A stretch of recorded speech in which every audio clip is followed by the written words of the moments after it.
નમસ્કાર. કૃષિ દર્પણ ચેનલમાં આપ સૌનું હાર્દિક સ્વાગત છે. ખેડૂત મિત્રો, ઉનાળુ તલની વૈજ્ઞાનિક ખેતી પદ્ધતિ અન્વયે આપણે આગલા વિડીયોની અંદર જમીનની પસંદગી, જમીનની તૈયારી, ખાતર, વાવણીનો અંતર, બીજનો દર અને બીજ માવજત આ વિષય ઉપર આપણે ચર્ચા કરેલ. આ વિડીયોની અંદર આપણે ઉનાળુ તલમાં પાછોતરી જે માવજત છે એ વિશે આપણે વાત કરીશું. ખેડૂત મિત્રો, પાછોતરી માવજતની અંદર નિંદામણ અને આંતરખેડ, ઉનાળુ તલમાં પિયત વ્યવસ્થાપન, પાક સંરક્ષણ, કાપણી અને ઉત્પાદન આ વિષય ઉપર આપણે ચર્ચા કરીએ. તો નિંદામણ અને આંતરખેડની જો વાત કરીએ તો જરૂરિયાત મુજબ 2 થી 3 નિંદામણ આપણે કરીએ અને 1 થી 2 આંતરખેડ જો કરવામાં આવે તો આપણે તલ છે એ સારો પાક આપણે લઈ શકીએ છીએ.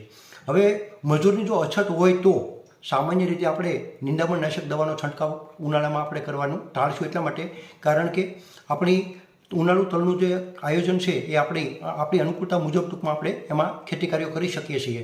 જો મજૂરની ખાસ ખૂબ અગત્યને જો હોય એવું બાબત બને કે મજૂર મળતા જ નથી તો જ આપણે નિંદામણ નાશક દવા છે એ ક્વિઝાલોફોપિથાઇલ 0.05 કિલો પ્રતિ હેક્ટર પ્રમાણે વાવણી બાદ 15 દિવસે ઉગેલા નિંદામણ ઉપર આપણે છંટકાવ કરવાનો છે. હવે ખેડૂત મિત્રો, ઉનાળુ તલમાં પિયત વ્યવસ્થાપનની જો વાત કરીએ તો ખેડૂત મિત્રો, તલ છે એ ખૂબ સેન્સિટિવ પાક છે. એ વધારે ભેજ સહન નથી કરી શકતો. તો આપણે પિયત વ્યવસ્થાપન છે એ તલ માટે ખૂબ જ અગત્યનું છે. હવે સામાન્ય રીતે 8 થી 10 પિયત જમીનના પ્રકાર એટલે કે પ્રત અને ભેજ ધારણ શક્તિ જે જમીનની છે એને આધારે આપણે લગભગ 8 થી 10 પિયતની જરૂર પડે છે અને એ પણ 8 થી 10 દિવસના અંતરે પિયત આપણે આપવું જરૂરી છે. હવે જો પિયતની વાત કરીએ તો ખેડૂત મિત્રો, પિયત છે એ સમયના દિવસોની વાત કરીએ તો દિવસો છે એ આપણી ભૌગોલિક પરિસ્થિતિ, આપણી જમીનની ભેજધારણ શક્તિ કેવી છે એ આધારે આપણે પિયતની જે સંખ્યા અને બે પિયત વચ્ચેનો સમય એ આપણે જાતે નક્કી કરવો પડશે. કારણ કે હલકી જમીન હોય તો પિયતની સંખ્યા છે એ વધે છે અને બે પિયત વચ્ચેનો સમય પણ ઘટે છે.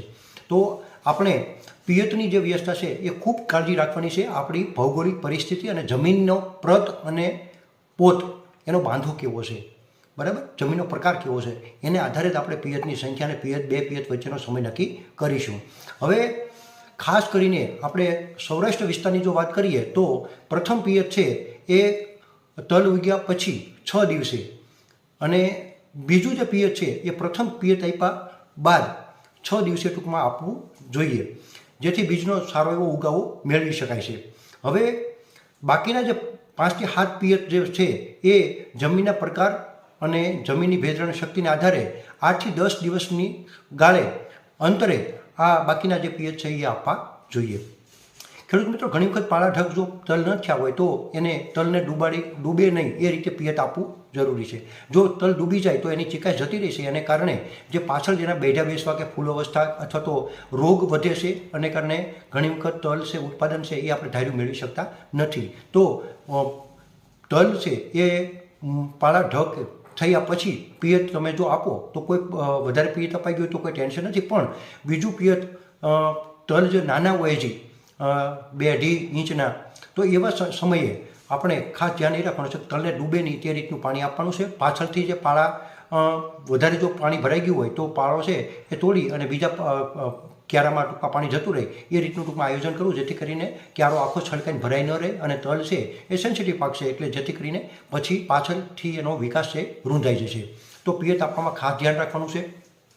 હવે ખેડૂત મિત્રો, પિયતની યોગ્ય પદ્ધતિ અને પિયત વ્યવસ્થાપન જો યોગ્ય રીતે આપણે કરીએ તો ગુણવત્તાયુક્ત ખૂબ સારું આપણે તલનું ઉત્પાદન મેળવી શકીએ છીએ. પિયત વ્યવસ્થાપન છે ખૂબ જ અગત્યનું છે તલના સારા ઉત્પાદન લેવા માટે. તો ખેડૂત મિત્રો, પિયત વ્યવસ્થાપન યોગ્ય રીતે કરજો, જેથી કરીને તમારું જે તલનું ધાર્યું ઉત્પાદન છે એ તમે મેળવી શકો. હવે બીજી વાત આવે પાક સંરક્ષણ. તો ખેડૂત મિત્રો, પાક સંરક્ષણ સામાન્ય રીતે ઉનાળાની અંદર આપણે તલ કરીએ છીએ તો ચોમાસાની કમ્પેરિઝનમાં ઉનાળામાં રોગ અને જીવાતનું પ્રમાણ ખૂબ ઓછું જોવા મળે છે. એટલે જ આપણે ટૂંકમાં ઉનાળામાં તલનું વાવેતર આપણે કરી અને સારું ઉત્પાદન મેળવીએ છીએ ગુણવત્તાયુક્ત. તો સામાન્ય રીતે ઉનાળાની અંદર ફાઇલોડી એટલે કે પર્ણગુચ્છનો રોગ સામાન્ય રીતે ક્યારેક જોવા મળે છે. તો જ્યારે પર્ણગુચ્છ એટલે ટૂંકમાં નાના નાના પાન છે એ ગુચ્છાના રૂપની અંદર ગુચ્છો બનાવતા હોય છે, જેથી ટૂંકમાં પર્ણગુચ્છ એને ટૂંકમાં કહેવામાં આવે છે. પર્ણગુચ્છનો જે રોગ છે એ સામાન્ય રીતે લીલા તળતળિયાના લીધે વધારે ફેલાય છે. તો સામાન્ય રીતે લીલા તળતળિયાના નિયંત્રણ માટેના આપણે પગલાં લઈએ તો આ રોગનું પણ આપણે નિયંત્રણ મેળવી શકીએ છીએ. હવે આના નિયંત્રણ માટે ડાયમિથિયોએટ 30 EC 15 મિલી અથવા તો ઓક્સિડેમેટોન મિથાઇલ 20 EC 18 મિલી પ્રતિ પંપ 10 દિવસના અંતરે 2 કે 3 જો છંટકાવ કરવામાં આવે તો આપણે આ લીલા તળતળિયાનો સારી રીતે નિયંત્રણ મળવાથી આપણે આ રોગ છે ફાઇલોડી એટલે કે પર્ણગુચ્છ એને પણ આપણે અટકાવી શકીએ છીએ. અને જો એક જ વખત છોડમાં ક્યાંક જોવા મળે તો આપણે ખેંચી અને એને ખેતરની બહાર એવી જગ્યાએ ટૂંકમાં એનો આપણે નાશ કરીએ કે જેથી કરીને ટૂંકમાં ખેતરમાં ફરીથી એ પ્રસરે નહીં, ફેલાય નહીં. ત્યારબાદ આપણે જીવાતની વાત કરીએ તો જીવાત છે એ જીવાતની અંદર સામાન્ય રીતે અત્યારે ઉનાળામાં મોલોમસી છે, સફેદ માખી છે, ઘણી વખત થ્રિપ્સ પણ જોવા મળતી હોય છે. તો આવા સંજોગોની અંદર સફેદ માખી અને મોલોમસી આ બંને છે એ વધારે પડતું ટૂંકમાં નુકસાન કરે છે. તો આપણે આ બે જીવાતનું નિયંત્રણ જો જૈવિક રીતે જો પ્રથમ કરીએ તો વધારે સારું, કારણ કે સામાન્ય રીતે જૈવિક રીતે નિયંત્રણ કરવાના ફાયદા એ છે કે એનો વિકાસ છે એ ભારે દવાથી ટૂંકમાં વિકાસ ઊંધાય અને એને કારણે ઘણી વખત આપણે ખેતી ખર્ચ પણ વધે છે અને ઉત્પાદન આપણે સારું ન મેળવી શકીએ. તો પ્રથમ પગલાં છે એ જૈવિક પગલાં આપણે લઈએ. તો જૈવિકની અંદર છે એ લીમડા આધારિત જે બજારમાં દવા મળે છે 1 EC અથવા તો 0.15 EC એ પ્રતિ પંપ 30 ml મિલી નાખી અને છંટકાવ કરવામાં આવે તો આપણે બાયોલોજિકલ ટૂંકમાં એનું નિયંત્રણ મેળવી શકીએ છીએ.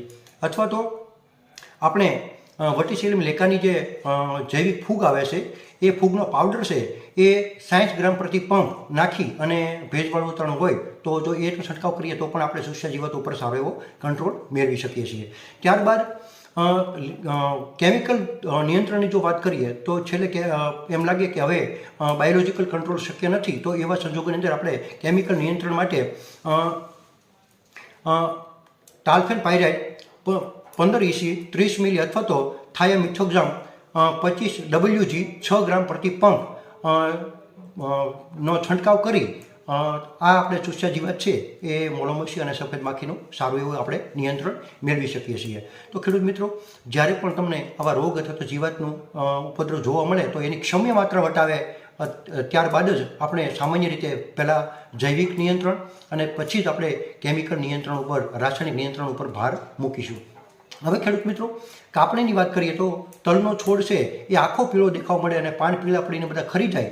ત્યારબાદ આપણે એને વાઢી પૂળા વાળી અને એના ઉભડા બનાવવાના છે અને ઉભડા એવી રીતના ગોઠવવાના છે કે જેથી કરીને તલ નીચે એનો ખરી અને જમીનમાં કે માટીમાં ભળી અને તે નુકસાન ન થાય એ રીતનું ટૂંકમાં આપણે એના ઉભડા બનાવવાના છે. અને ઉભડા સુકાઈ ગયા બાદ આપણે પૂળાઓને બુંગણ અથવા તો તરફાળ અથવા તો તાડપત્રીની અંદર ઊંધા કરી ખંખેરી અને ત્યારબાદ એને ચોખ્ખા કરી અને આ તલની અંદર 8% જેટલો ભેજ રહે ત્યારબાદ એનો આપણે સારી રીતે સંગ્રહ કરી અને જો યોગ્ય બજાર ભાવ મળે ત્યારબાદ એનું જો વેચાણ કરીએ તો આપણે સારો એવો ટૂંકમાં બજાર ભાવ મળી શકે છે.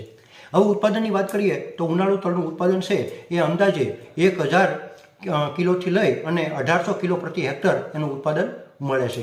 તો ખેડૂત મિત્રો, ઉનાળુ તલનું ઉત્પાદન તો સામાન્ય રીતે તમામ ખેતીકાર્યો આપણા હાથમાં હોય અને દરેક માવજત છે એ આપણે જાતે કરી શકીએ છીએ. તો આવા સંજોગોની અંદર યોગ્ય માવજત કરી, યોગ્ય સમયે માવજત કરી અને યોગ્ય માત્રાની અંદર જે ખેતીકાર્યો કે દવા કે ખાતર કે જે કંઈક ઇનપુટ્સ નાખવાના હોય છે એનું યોગ્ય માત્રા જાળવી અને સમય જો સારું એવું આપણે આયોજન કરીને આ ખેતીકારી કરીશું તો 100% આપણે ધાર્યા કરતાં પણ સારું ઉત્પાદન મેળવી શકીશું. ખેડૂત મિત્રો, આ વિડીયો તમને પસંદ આવશે. આ માહિતી આપણે તલની અહીં પૂર્ણ કરીએ છીએ. આભાર. જય હિન્દ, જય ભારત, જય જવાન, જય કિસાન.